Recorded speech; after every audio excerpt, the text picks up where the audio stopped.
Recientemente estuve buscando información para hacer un video informativo acerca de todo lo referente al gobierno mundial, y mientras lo hacía me di cuenta de que esta organización está muy lejos de ser un grupo antagónico perfecto. Esto debido a que a lo largo de la historia que hemos visto hasta ahora han cometido no errores, sino horrores al momento de ejercer ese control supremo que supuestamente tienen en el mundo de One Piece. Y en este video les hablaré de 5 de ellos que me llamaron muchísimo la atención. Pero no le demos más vueltas a esto. Tú puedes llamarme Napo y empecemos con el video.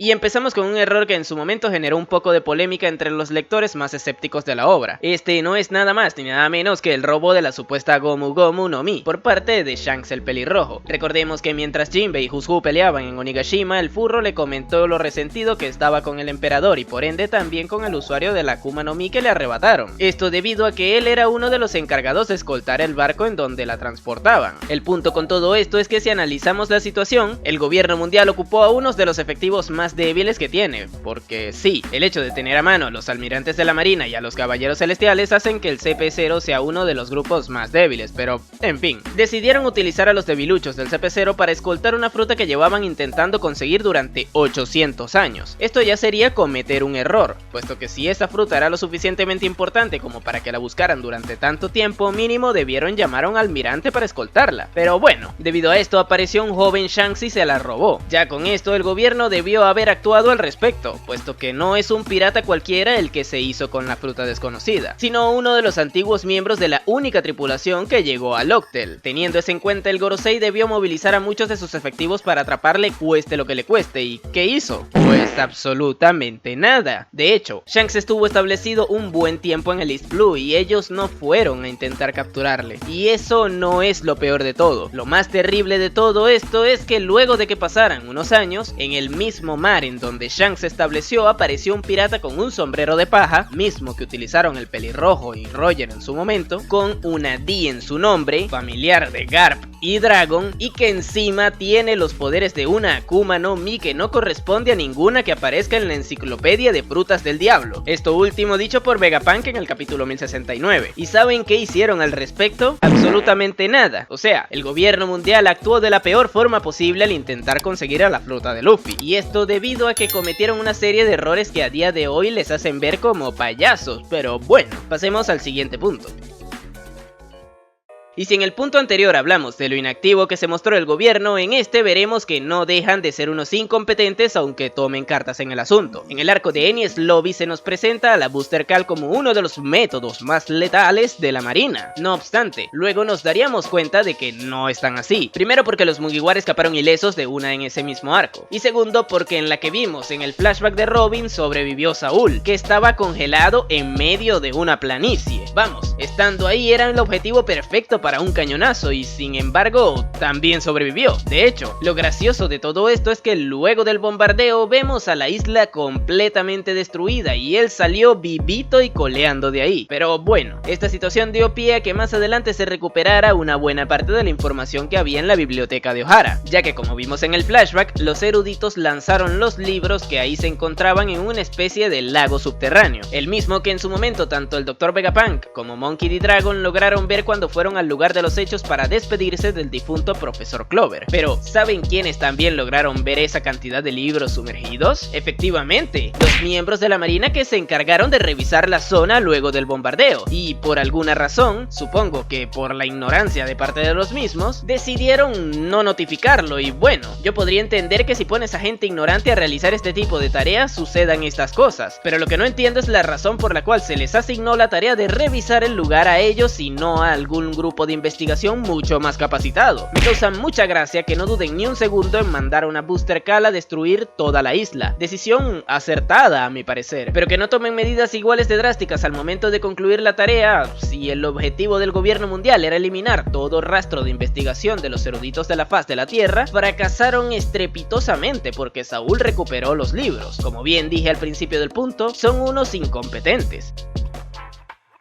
Con lo anteriormente mencionado en este video podemos sacar a dos personajes que en teoría deberían ser sumamente peligrosos para el gobierno mundial. El primero es el hijo de Monkey D. Dragon, que tenía una fruta del diablo misteriosa, y la segunda es, entre muchas comillas, la única sobreviviente de Ohara. Para desgracia del gobierno mundial, ambos personajes se aliaron y decidieron viajar juntos, pero no todo tiene por qué ser malo, ya que se les presentó la oportunidad de eliminarles a ambos. ¿Y qué hizo nuestra organización antagónica favorita? Pues obviamente embarrarla de nuevo. En el arco de Water 7, el CP9 logró capturar a Nico Robin y luego se la llevaron a la Isla de la Justicia, aunque debo añadir que en el trayecto casi se les escapa, y es que ¿qué necesidad había de llamar a un almirante de la marina para que escoltara el tren? No es como si estuvieran trasladando a una de las mayores amenazas para el gobierno mundial, pero bueno, el punto es que no conforme con que ya hayan cometido este error de buenas a primeras, cuando llegaron a Enies Lobby se tropiezan con la misma piedra, ya que creían que les bastaba con el CP9 para frenar una posible invasión por parte de los sombreros de paja. ¿Saben qué hubiera pasado si hubiera estado presente un alto cargo de la marina o del gobierno mundial? Simple, no hubieran fracasado al intentar facturarse a Nico Robin, además de que también hubieran capturado a Luffy, un 2x1 bastante jugoso a mi parecer, pero bueno. Luego de que los sombreros de paja se bajaran a los debiluchos del CP9, llega la letalísima Booster Call, la cual destruyó todo Enies Lobby, pero no a los que intentaban escapar de ella. Literalmente un grupo de piratas novatos decidieron invadir a uno de los lugares más importantes del gobierno y salieron ilesos de ahí. Es impresionante la incompetencia de esta gente, pero bueno, esta no es la última, así que pasemos a la siguiente.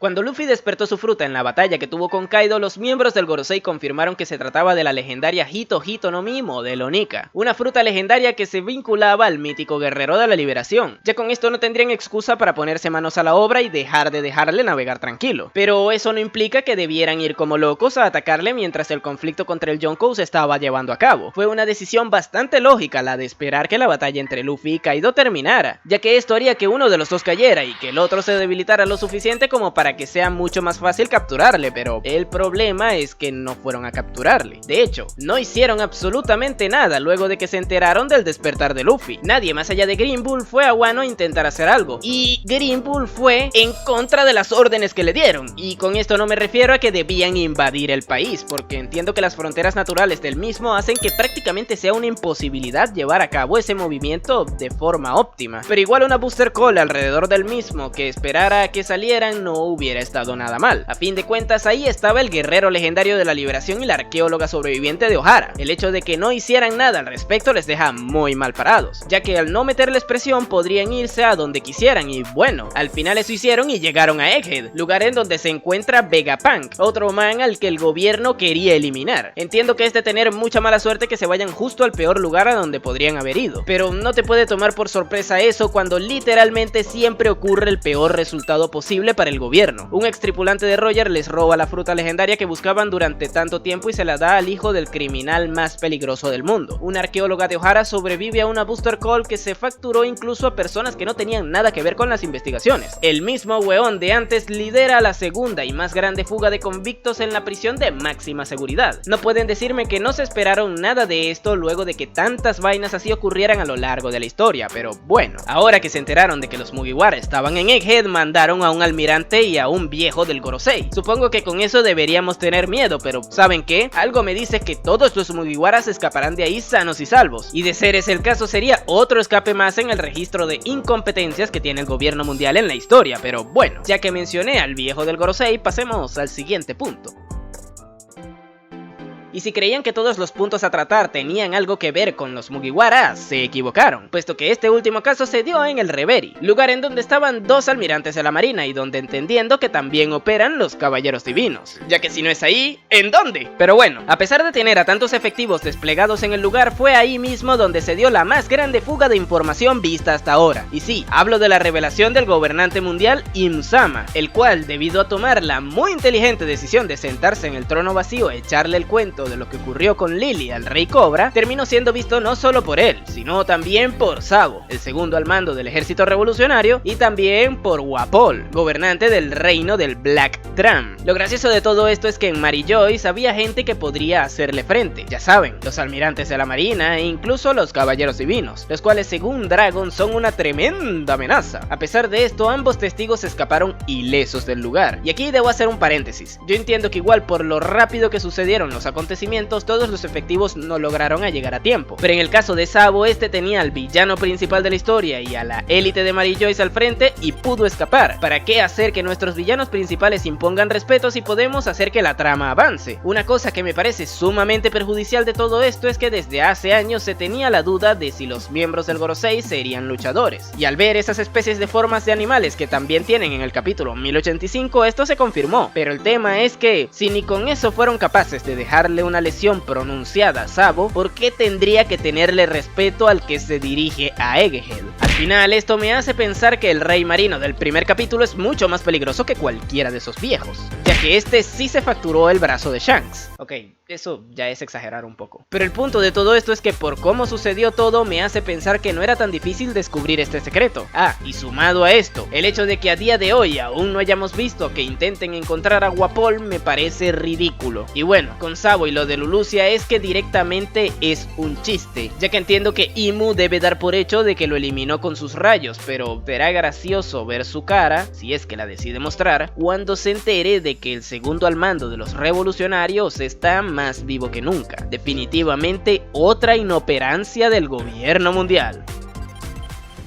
Y bueno gente, cabe aclarar que este video tiene como fin tomarse como humor todos los acontecimientos narrados. En ningún momento busco lanzarle hate a la obra, a pesar de que algún limitadito mental diga lo contrario. Yo entiendo que si estos acontecimientos no se hubieran dado de la manera en la que se dieron, la trama no hubiera avanzado. Bueno, menos en el caso de lo de Saúl, eso sí que fue un despropósito. Pero bueno, si les gustó el video no se olviden de darle me gusta y suscribirse para que no se pierdan más de mi contenido. Por aquí les dejaré el video que les comenté al principio, lo de la explicación del gobierno mundial. Sin nada más que decir, tú puedes llamarme Napo y nos vemos en el siguiente video.